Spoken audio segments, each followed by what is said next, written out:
शिव महापुराण की कथा कहती है, स्कंद पुराण की कथा कहती है, जिसके यहां बाल हत्या हुई हो, जिसके यहां पर स्त्री का भोग किया जाता हो, जिसके यहां स्वर्ण की चोरी कर कर लाई गई हो, जिसने कभी किसी के यहां आग लगाई हो या किसी ने विश्वासघात किया हो, उसके घर का मात्र एक गिलास पानी पी लेते हैं तो ये 5 महापाप हमारे खाते में चले जाते हैं। यहां तक शिव पुराण कर। अब आपको कैसे मालूम पड़ेगा कि इनने बाल हत्या करी कि नहीं करी? अब आपको कैसे मालूम पड़ेगा कि इनके घर के लोगों ने कहीं आग लगाई कि नहीं लगाई? अब आपको कैसे मालूम पड़ेगा कि इनने कहीं विश्वासघात करा है क्या? आपको कैसे मालूम पड़ेगा कि यहाँ का इनके घर का पुरुष पर स्त्री गमन करता है क्या, या स्वर्ण की चोरी करता है, या सोने की चोरी करी है क्या? आपको कैसे मालूम पड़ेगा? आपको नहीं मालूम कि इनके घर के लोगों ने कहीं आग लगाई कि नहीं लगाई, पर स्त्री गमन किया कि नहीं करा, या स्वर्ण की चोरी करी कि नहीं करी? आपको कुछ भी नहीं मालूम, क्योंकि आप अनभिज्ञ हैं। आप नहीं जानते कि इसके अपन ने पानी पिया तो ये कैसा है, आप नहीं जानते। तो शिव महापुराण की कथा कहती है, आप अनजाने में उसके घर का पानी पियाए, अनजाने में आपके ऊपर 5 महापाप का दोष उसके खाते का चढ़ गया। पर आप अगर रोज शिव के मंदिर जा रहे हो, शिवालय जा रहे हो, या 5 मिनट भी श्री शिवाय नमस्तुभ्यम बोल रहे हो, तो ये समझ लेना कि हमने भले उसके घर का पाप लियाए थे, पर उसको हमने वापिस भगवान के चरणों में जाकर साफ कर दिया। उस महापाप को हमने समाप्त कर दिया।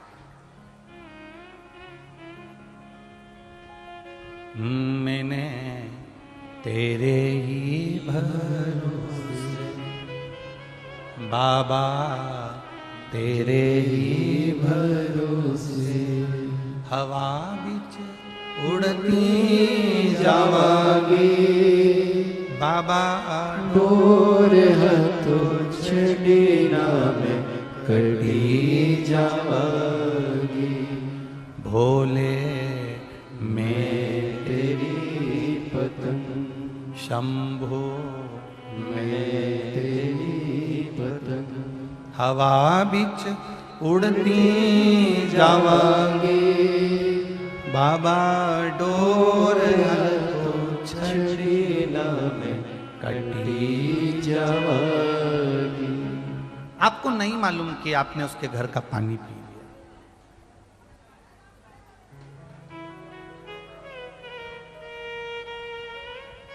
कौन व्यक्ति कैसा है आपको क्या मालूम पड़ेगा? हम छत्तीसगढ़ में आए, आप मध्य प्रदेश में आए, कोई उत्तर प्रदेश गया, कोई बिहार गया, कोई उत्तराखंड गया, कोई दिल्ली गया, कोई महाराष्ट्र गया। उसको क्या मालूम कि कौन व्यक्ति कैसा? उसको मालूम ही नहीं। वो तो भजन में लगा हुआ है, वो तो स्मरण में लगा हुआ है, वो तो भक्ति में लगा हुआ है, भगवत नाम में लगा हुआ है, कीर्तन में लगा हुआ है, मंत्र जाप में लगा हुआ है, नाम जाप में लगा हुआ है। और जब अपनी भक्ति में वो रमा हुआ है, अपने भजन में वो रमा हुआ है, अपने कीर्तन में वो रमा हुआ है, अपने स्मरण में रमा हुआ है, और कोई ऐसा व्यक्ति जो महापापों की गिनती में आया है और उसके हमने जल ग्रहण भी कर लिया, तो हम अगर शिव के द्वार जा रहे हैं, हम भगवान के मंदिर जा रहे हैं, हम शिवालय जा रहे हैं, तो उन महापापों से हमारी मुक्ति हो रही है।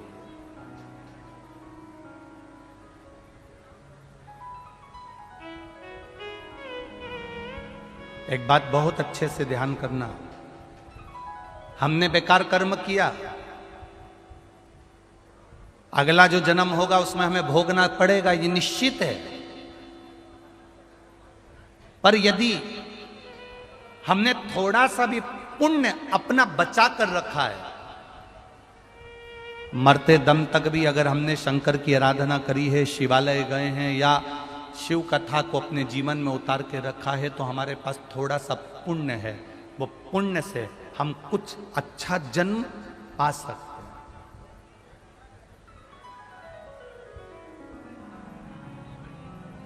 दिन भर दुकान पर बैठे रहे, रविवार आया तो पत्नी और बच्चों को लेकर होटल चले गए,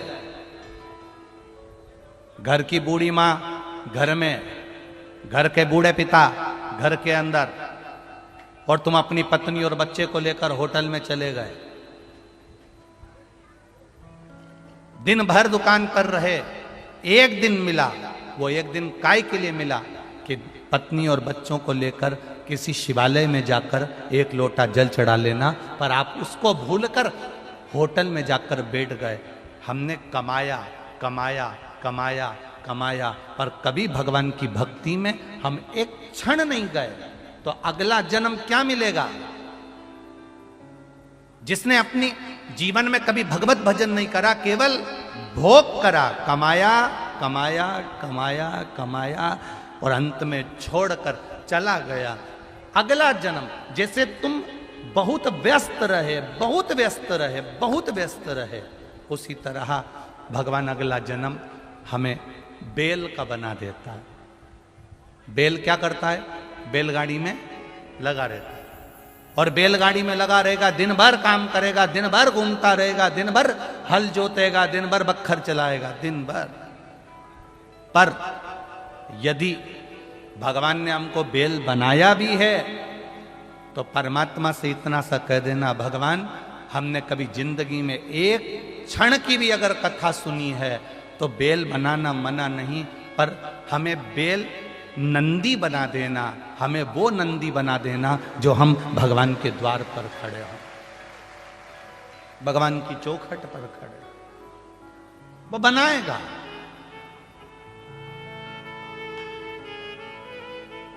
बेल और नंदी में बहुत अंतर होता है। बेल को खेत में काम करना पड़ता है, और नंदी रोड पे से जाओ और एक बड़ा सारा नंदी, बड़ा सारा बेल, बड़ा सारा नंदी अपनी अलमस्त में घूम रहा है और रोड पे बैठा है। तुम्हारी गाड़ी भले 25 लाख की है, तुम 25 लाख की गाड़ी को साइड में से लेकर जाओ, पर वो नहीं हटेगा, क्योंकि वो नंदी है, उसको काम नहीं करना है, उसको खेत में काम नहीं करना है। हमारा थोड़ा सा भी पुण्य हमारे पास अगर बचता है, हमारा थोड़ा सा भी पुण्य हमारे पास में रहता है, तो ये मानकर चलना, भगवान तुम्हें हल में नहीं जोतेगा, कोई नंदी बनाकर अलमस्त की जिंदगी जिया देगा। ये शिव तत्व।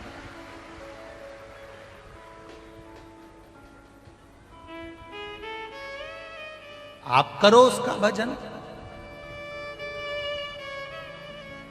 हम कभी मना नहीं करते कि आप कर्म मत करिए, 24 घंटे काम करो, हम मना नहीं करेंगे। तुम्हारे शरीर की जितनी कैपेसिटी है उससे दुगना तुम मेहनत करो, मना नहीं। अपना घर मत छोड़ो, अपना परिवार मत छोड़ो।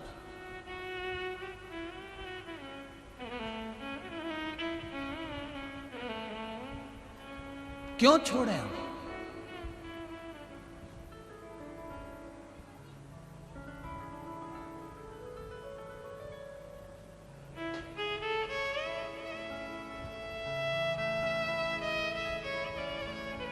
अष्टावक्र गीता, श्रीमद् भगवत गीता और गर्भ गीता, आप में से कितने लोग हैं जिन्होंने श्रीमद् भगवत गीता कभी पढ़ी हो, सुनी हो? आप में से कितने लोग हैं जिन्होंने कभी अष्टावक्र गीता को पढ़ा हो, बाजार से लेकर आए हो और पढ़ा हो अष्टावक्र गीता? पढ़िए। आप में से कितने लोग हैं जिन्होंने कभी गर्भ गीता पढ़ी हो? गीता प्रेस गोरखपुर की अष्टावक्र गीता भी मिलती है, गर्भ गीता भी मिलती है, श्रीमद् भगवत गीता भी मिलती है, पढ़िएगा।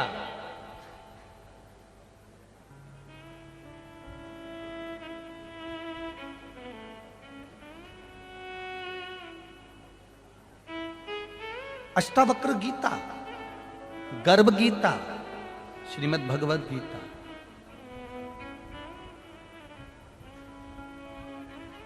अष्टावक्र गीता में अष्टावक्र जी ने राजा जनक जी को 3 बातों से सब कुछ समझा दिया।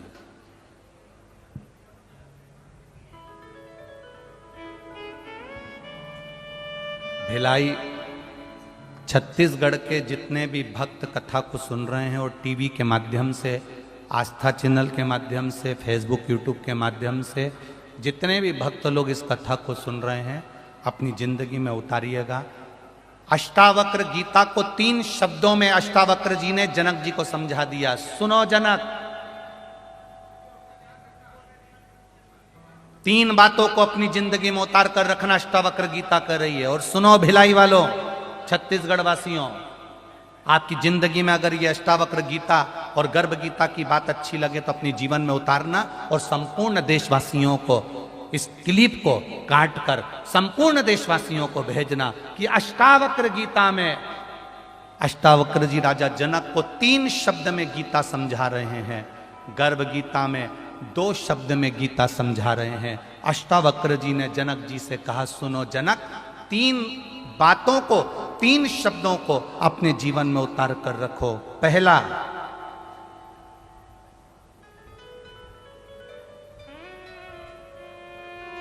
अष्टावक्र जी का इन 3 शब्दों को अपनी जिंदगी में उतारिए।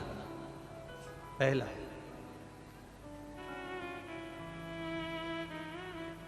अपने धन को पकड़ो, पराये धन को छोड़ दो। दूसरा, अपनी स्त्री को अपने साथ रखो, पराई स्त्री को छोड़ दो। और तीसरा, अपने घर में रहो, पराये का घर छोड़ दो। ये अष्टावक्र गीता के 3 शब्द।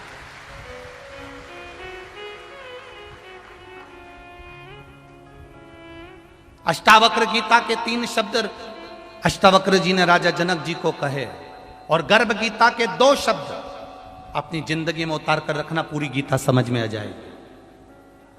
गर्भ गीता के मात्र 2 शब्द हैं जिसको मनुष्य को अपने जीवन में उतारना चाहिए, और वो 2 शब्द हैं अपनी कमाई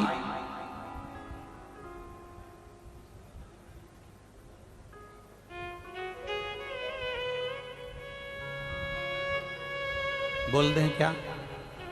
अरे बोलो जम के बोल दें। गर्भ गीता के 2 शब्द अपनी जिंदगी में उतार कर रखना, अपनी कमाई को छूना और अपनी लुगाई को छूना, पर दूसरे की कमाई और दूसरे की लुगाई मत छूना।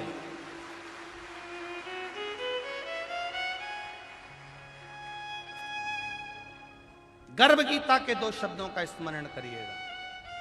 अपनी कमाई को हाथ लगाओ, अपनी स्त्री का स्पर्श करो, पर दूसरे की कमाई कितनी है, दूसरे का धन करोड़ों का भी पड़ा हो तो उसका स्पर्श मत करना, और दूसरे की नारी कितनी भी सुंदर हो उसका स्पर्श मत करना। ये गर्भ गीता है।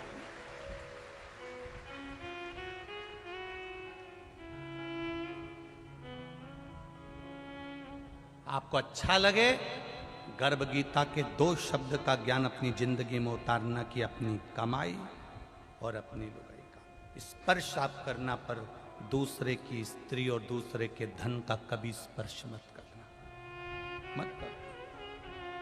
बर्बादी की पहली सीढ़ी है ये, अगर हम दूसरे के धन का स्पर्श कर रहे हैं और दूसरे की नारी का स्पर्श कर रहे हैं।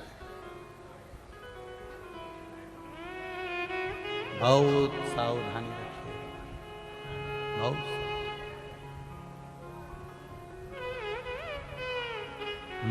मत बुरे कर्म कर बंदे, वरना पछताएगा।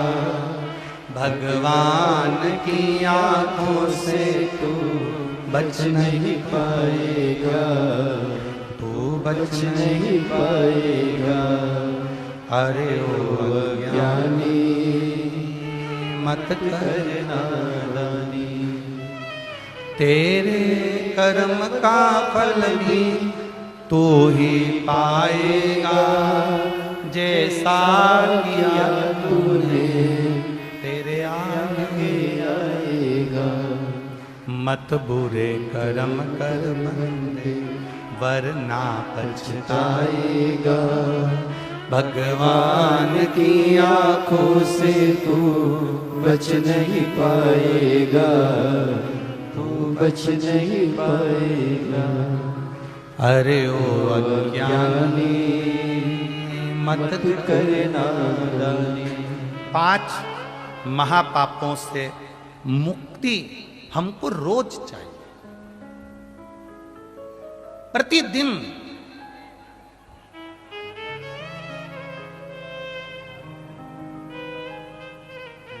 कपड़े में चाय का कॉफी का दाग लग जाए, अभी की अभी धो लो, साफ हो जाएगा।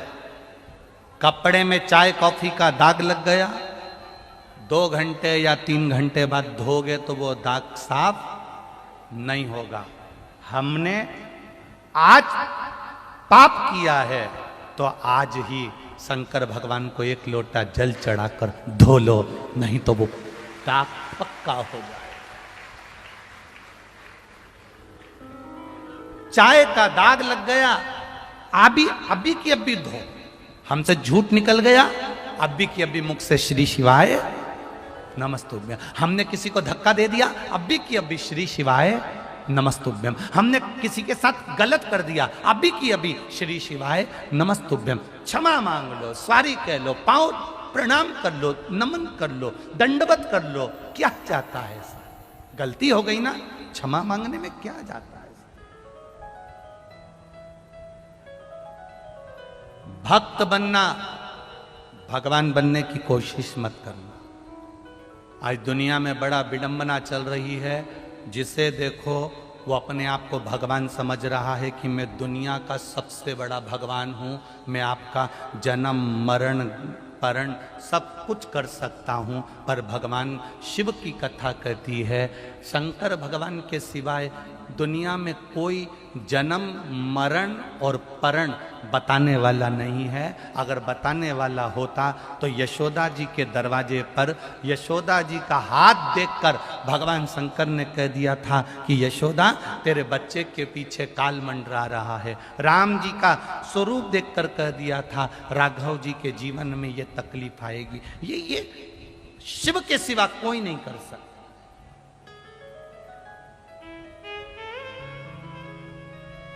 और दुख की घड़ी आएगी, ये निश्चित है।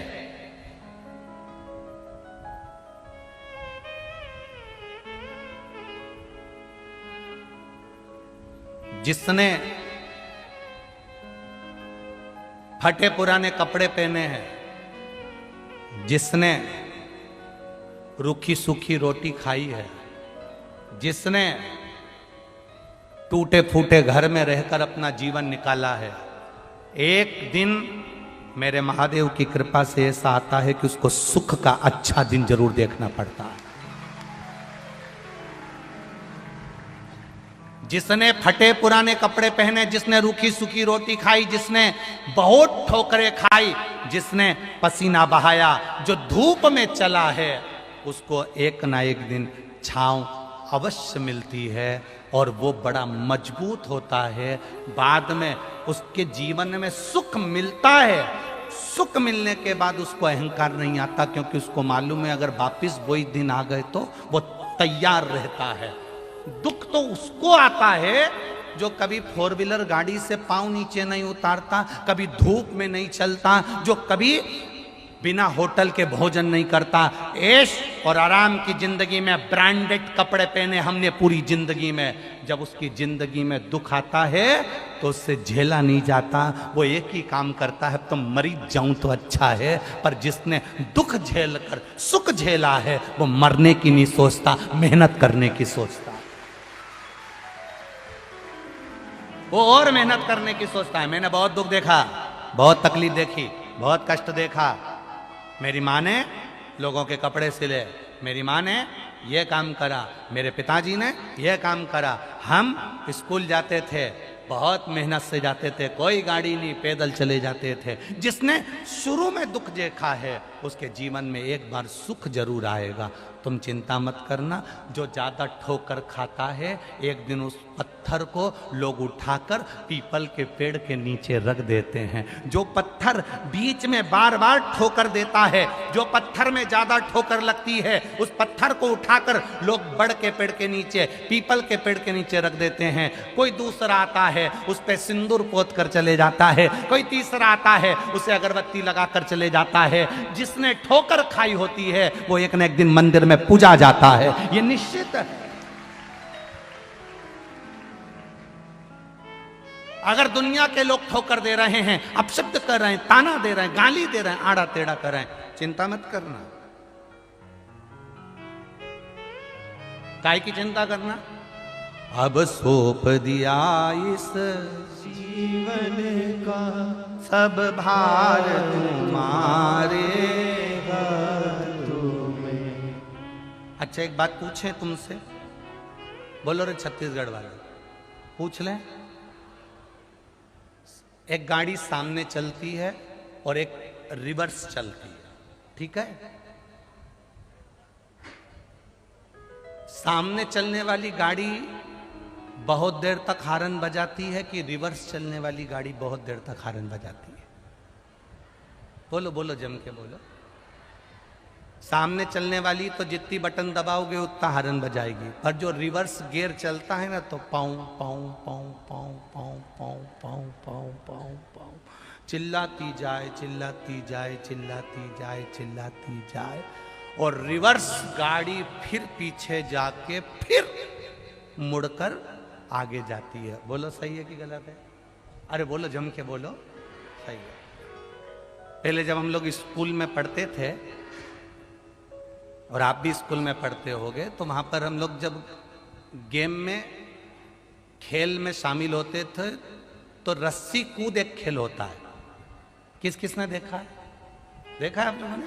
रस्सी कूद, 7 फीट की रस्सी बांधी जाती थी और उसको, जम के बोलो जरा, कूदना रहता। इसको कहते रस्सी कूद। अब तुम रस्सी के पास में खड़े हो, 7 फीट कूद जाओगे? अरे जम के तो बोलो, नहीं। क्या करना पड़ेगा? रिवर्स गियर लेना पड़ेगा। चले जाओ, चले जाओ, चले जाओ। 200 मीटर की दूरी पर खड़े होगे तो लोग तुमसे पूछेंगे, पागल है, रस्सी तो वहां थी, तू यहां क्या कर रहा है? अरे तुझे नहीं मालूम, रिवर्स लिया है गियर गाड़ी, फिर जब आगे बढ़ेगी तब देखना। वहीं 7 फीट की रस्सी को वहीं पर खड़े होकर कूदोगे तो पार नहीं कर सकते, पर थोड़ा पीछे सरक कर दौड़ कर जब चलोगे 7 फीट क्या